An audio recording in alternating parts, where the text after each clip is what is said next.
All right, so I went to sleep on it, woke up, my mind is still blown. This trade, Luka Doncic for Anthony Davis, it's no hyperbole when people are saying this is the biggest trade that we've seen in our lifetimes. It's the first time that two All NBA players have been traded for each other in midseason. There were no murmurs, no rumors about it at all. It just came out of complete nowhere. There was not an open bidding for Luka Doncic at all or Anthony Davis. So yeah, this trade is really coming out of nowhere and shaking up the entire basketball world. I personally think it has bigger implications besides these players and these teams that are involved. I think it has league-wide implications that I will talk about before the end of this video. But first, I want to focus on this trade, these fan bases, starting with the Mavericks because their fan base is pissed. I haven't seen a single comment from a Dallas Mavericks fan who was in agreement with this trade at all. Matter of fact, they hate it. They've lost a lot of followers as well. They've lost a lot of followers in not even 24 hours. Yeah, this is going to have bigger implications than they probably thought. Bigger implications than they probably thought. Maybe we'll see if the ticket sales drop or not. But what I do know right now is that Luka Doncic is a future MVP. Now, I saw the tweet from Nico Harrison and his desire to get a more defensive player. He wanted to get Anthony Davis in. What he says is, let me actually pull up that quote here. He says, I believe that defense wins championships. I believe that getting an all-defensive center and an all-NBA player with a defensive mindset gives us a better chance. We're built to win now and in the future. All right. Here's my thing with that. The Mavericks were already able to put a top 10 defense around Luka last season, and they made it to the finals. And not only that, like I said, I believe that he's a future MVP or at least a yearly MVP candidate. And if you look back at some of the recent MVPs, we could just go with Jokic. Was he a defensive stalwart? No. No, but they put the team around him and Denver got it done. They got it done with the Joker. Let's look at Stephen Curry. He's an MVP. Is he a defensive stalwart? Is he a lockdown? No. But they put the defense around him with players like Andre Iguodala and obviously Draymond Green to get it done. So I'm not really buying this whole defense thing. I mean, yeah, I do. That defense does look great. I'm talking about Lively, Anthony Davis, PJ Washington, whether he's coming off the bench or not. They're going to have a great defense, but I'm not necessarily buying that line so much. I think the reason it has more to do with what was said afterwards, his conditioning, and the fact that they don't want to pay $350 million to the guy with that Supermax contract extension. I think that's really the bigger deal. You can't really come out and say, we don't want to pay the fat guy $350 million, so this is the best thing that he could put out there, I guess. But nobody's buying it. Nobody's buying it from the Mavericks fan base, at least. Now, for the Lakers, their fan base is going crazy. They love this trade, obviously. They're ecstatic. They weren't in contention to win a championship this year anyway. And so now they have a full decade ahead of them of having an MVP caliber player while they also have the best player in the game, LeBron James, for as long as he continues to play at the level that he's playing at. So win-win for them for now and for the future. We'll see how this plays out for the Dallas Mavericks, and also for basketball fans, because now we're going to get to hear about Luka every single day. You know how ESPN loves the Lakers. Now you're getting one of the biggest stars on one of the biggest teams. This may be a boom for the NBA and their ratings too, but again, right now, Dallas Mavericks fans don't want to hear about that, and I completely understand. The great thing for the Lakers is that they didn't have to give up all of their assets to make this trade happen either. So they could potentially still make another good move that'll shore this team up. Now, they obviously have a big hole in the center position or at the 4 position, either way you want to look at it, but they need bigs. And so they have assets to do that. They didn't have to bankrupt themselves of their assets like we've seen LeBron-led teams do before. Now, there's been some talk that it's not even just about his conditioning or the max contract. Luka Doncic, that is.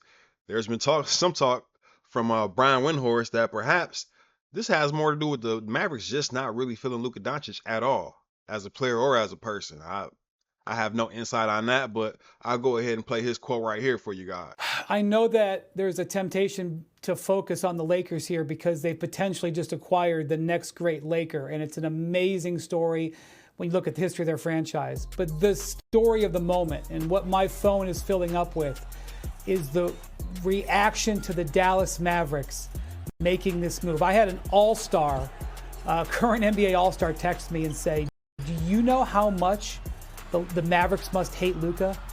I mean, this is what they're talking about in the league. I've had, veteran coaches text me and say they can't believe they saw this. They just have never seen anything like this. And Luka is 25 years old, okay? He is under contract for several more years, and this summer he is already eligible for a Supermax.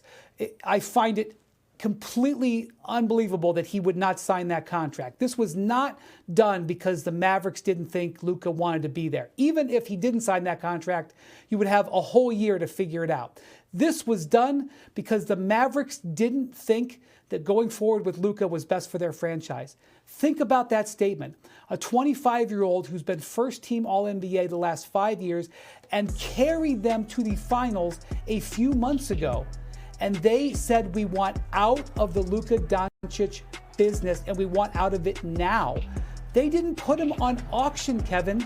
They didn't say, we're going to trade Luka Doncic, bring us your offers. They targeted one team, and they made the offer and deal in stealth mode. This is just shocking. And I will say this. We all know what Luka's, pockmarks are. We all know what his deficiencies are. We all have seen his greatness. But nobody in the world has more information on Luka Doncic than the Mavericks. And the Mavericks just pulled the ripcord. It's a stunning. Now, again, I don't know if that's true at all. If it was a character issue, more so than just a defensive liability issue, I can't say. Or if it's just conditioning or not wanting to pay the guy the max. Who knows? I mean, teams are going to have to pay players the max at some point. We saw with Jaylen Brown's most recent contract and Jason Tatum's. It's only going to keep going up. So you can't really avoid it if you're going to have an MVP level player. I'm not so certain that that's necessarily the one reason that they didn't want to pay him that $350 million.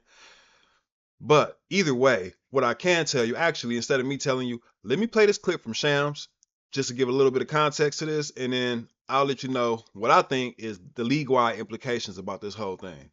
This deal materialized in the shadows. This came out of nowhere. This is maybe the most stunning trade, definitely that I've been a part of in recent NBA history, as far as it was never clearly out there. And you saw two teams in Rob Pelinka with the Lakers, Dallas Mavericks, Nico Harrison there, doing this deal. And I'm told Luka Doncic, Anthony Davis, LeBron James, the players, coaches, a lot of people on both sides with the Mavericks and Lakers had no idea. I can assuredly tell you it's a fact. LeBron James had no idea this was coming.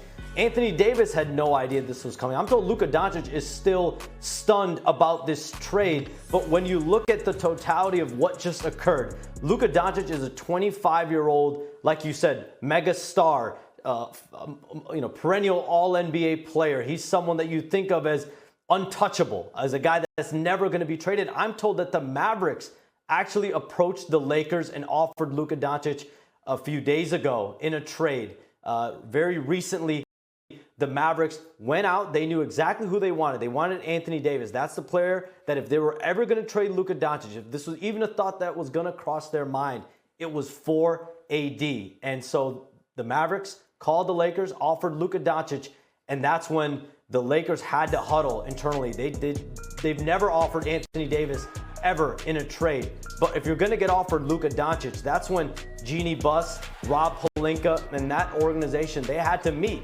And it's Luka Doncic at the end of the day. And they went out, and he's a 25-year-old player. For the next decade, you can look at him as the face of your franchise. And on the other side, with the Mavericks, you have someone who's 31. He's in the prime of his career. He wants to win a championship now, Anthony Davis does. And you pair him with Kyrie Irving, who he's friends with and close with.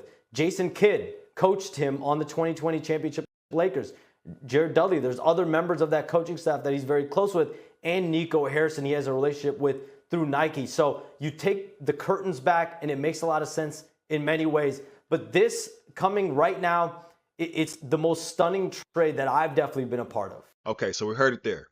LeBron James didn't know. One of the biggest and most powerful players in the game ever. Anthony Davis didn't know. Luka Doncic didn't know. Nobody knew. Nobody was consulted. So what this means to me, when I look over at the Miami situation and what's going on with Jimmy Butler, this signifies the end of the player empowerment movement. And you know what? We're not going to be strong-armed. We're not going to be bullied. We're going to move players the way we want to move them. We're going to make the moves that we want to make. And you guys are going to live with it.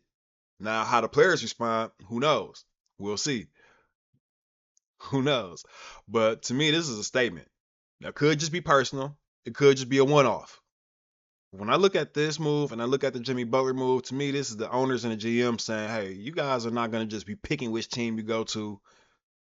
We're not going to hold you until you can, hold us hostage and put all these demands on us. You're going to go, we're going to do what's best for us. We're going to do what's best for us. Even if I don't agree that this is what's best for them. I don't think many people do, but we don't, hey, we'll have to see it play out. But that's my biggest takeaway from this is that they're not giving a damn about what the most powerful players, the biggest stars in the league, want to happen. We're going to do what's best for us as teams, and we'll see how that goes. Insane, well, it's crazy. Yeah, would have never thought Luka Doncic get traded at this age, mid-season. Yes, NBA is a wild place, man.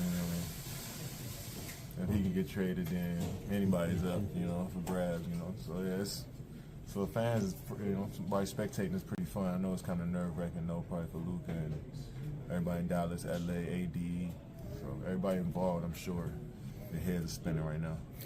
All right, Lakers fans, Mavericks fans, tap in the comments and let me know what you guys think about this trade for your teams, NBA or just basketball fans. Let me know what you guys think about this trade as a whole for the league, and will it help boost the popularity and the ratings of the league?